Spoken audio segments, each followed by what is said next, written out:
नमस्कार दोस्तों, मैं नारायण साहनी जीव विज्ञान विषय के साथ आज के क्लास में हम कोशिकाओं के प्रकार के बारे में जानेंगे।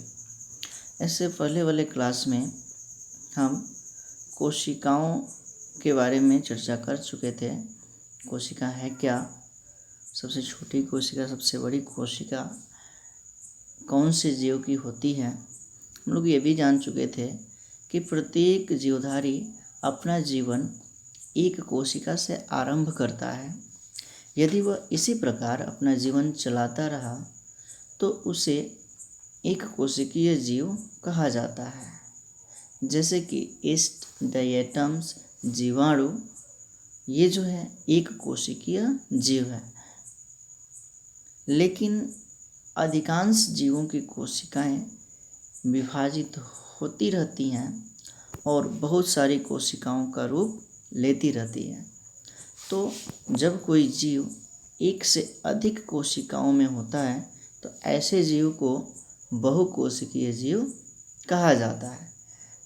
जैसे कि बड़े बड़े पेड़ पौधे, मनुष्य और भी बहुत सारे जंतु। तो हम शुरू करते हैं कोशिकाओं के प्रकार से। कोशिकाओं के प्रकार।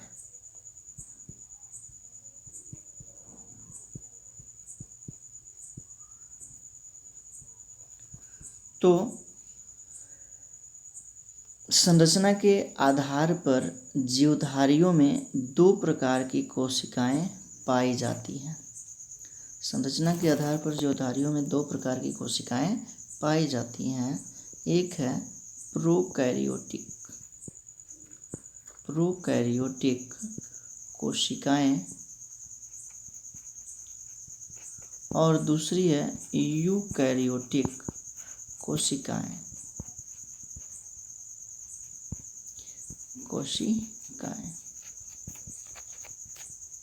तो सबसे पहले हम जानेंगे प्रोकैरियोटिक कोशिका के बारे में।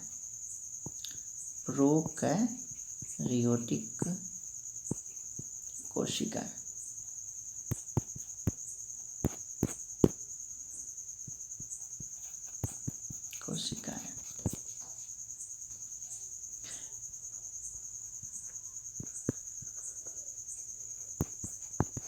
प्रोकैरियोटिक दो शब्दों से मिलकर के बना है। एक है प्रो, जिसका अर्थ होता है प्रिमिटिव। प्रो का अर्थ होता है प्रिमिटिव, अर्थात आद्य या पुराना। और दूसरा है कैरियन। दूसरा जो है कैरियोटिक शब्द जो है कैरियन से बना है, जिसका अर्थ होता है न्यूक्लियस, अर्थात केंद्रक।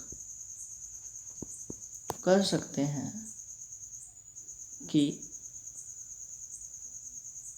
वे कोशिकाएं जिसमें केंद्रक आद्य या पुराना होता है या पूर्ण रूप से विकसित नहीं होता है, वे कोशिकाएं प्रोकैरियोटिक कोशिकाएं कहलाती हैं। इन कोशिकाओं में केंद्रक कला का अभाव होता है। प्रोकैरियोटिक कोशिकाओं में केंद्रक कला का अभाव होता है, जिस कारण केंद्रक में पाए जाने वाले पदार्थ जैसे कि प्रोटीन, न्यूक्लिक अम्ल, डीएनए आदि जो है कोशिका द्रव्य के संपर्क में होते हैं एवं कला विहीन केंद्रक को आरंभिक केंद्रक कहा जाता है। कला विहीन केंद्रक को आरंभिक केंद्रक या न्यूक्लियाइड कहा जाता है। प्रोकैरियोटिक कोशिकाओं में पूर्ण विकसित कोशिकांग जैसे कि लवक, काल्जी तंत्र, माइक्रोकांड्रिया, अंतःप्रद्रवी जालिका, नहीं पाए जाते हैं, परंतु प्रोकैरियोटिक कोशिकाओं में 70 इस प्रकार का राइबोसोम पाया जाता है।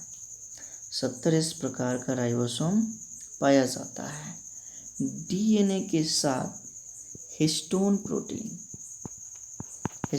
प्रोटीन संबद्ध नहीं होता है, यानी कि प्रोकैरियोटिक कोशिकाओं के डीएनए के साथ हिस्टोन प्रोटीन संबद्ध नहीं होता है।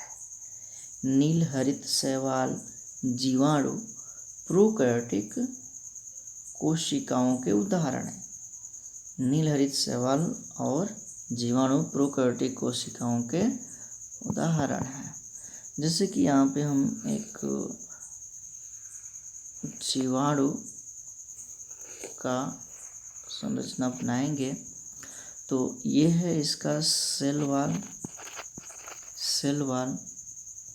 उसके बाद से ये जो है उसका क्या, तो न्यूक्लियाइड। उसके बाद से ये है साइटोप्लाज्म। उसके बाद से ये है न्यूक्लियोसोम। उसके बाद से ये सब जो है राइबोसोम। ये राइबोसोम जो है प्रोकैरियोटिक कोशिकाओं में पाया जाता है 70 इस प्रकार का। तो ये जो है प्रोकैरियोटिक कोशिका है, और जिसमें कि केंद्रक कला का अभाव होता है, और केंद्रक में पाए जाने वाले सभी पदार्थ जो है जीव द्रव्य के सीधे संपर्क में होते हैं। अब बात करते हैं यूकैरियोटिक कोशिकाओं के बारे में। यूकैरियोटिक कोशिकाएं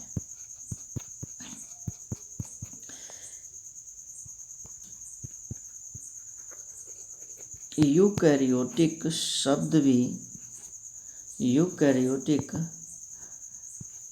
शब्द भी दो भागों से मिलकर के बना है। एक है यू, और यू का अर्थ होता है गुड और वेल, और कैरियन का अर्थ है न्यूक्लियस अर्थात केंद्रक। तो कह सकते हैं कि वे कोशिकाएं जिसमें पूर्ण विकसित केंद्रक कला सहित पाया जाता है, उसे जो है यूकैरियोटिक कोशिकाएं कहते हैं। इस प्रकार की कोशिकाओं में सभी प्रकार के पूर्ण विकसित कोशिकांग जैसे कि गाल्जी तंत्र, माइटोकॉन्ड्रिया, लवक, अंतःद्रवी जालिका पाए जाते हैं। यूकैरियोटिक कोशिकाओं के डीएनए जो होते हैं हिस्टोन प्रोटीन के साथ संबद्ध होते हैं। हिस्टोन प्रोटीन के साथ संबद्ध होते हैं। नील हरित शैवाल व जीवाणुओं की कोशिकाओं को छोड़कर शेष शैवालों और दूसरे पेड़ पौधों तथा जंतुओं की जो कोशिकाएं होती हैं वह यूकैरियोटिक कोशिकाएं होती है। यूकैरियोटिक कोशिकाएं प्रोकैरियोटिक कोशिकाओं से बड़ी होती हैं। यहाँ पे हम एक यूकैरियोटिक कोशिकाओं के बारे में थोड़ा सा संरचना बनाएंगे।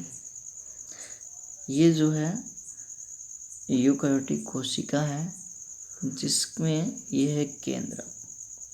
तो केंद्रक में जो पाए जाने वाले पदार्थ होते हैं वह केंद्रक कला से घिरे होते हैं, सीधे जीव द्रव्य के संपर्क में नहीं होते हैं। और इसमें पाए जाने वाले जो कोशिकांग है जैसे कि अंतःद्रव्य जालिका, काल्जी कोय, उसके बाद से माइटोकॉन्ड्रिया, लवक, ये सभी कोशिकांग पाए जाते हैं। यूकैरियोटिक कोशिकाओं में जो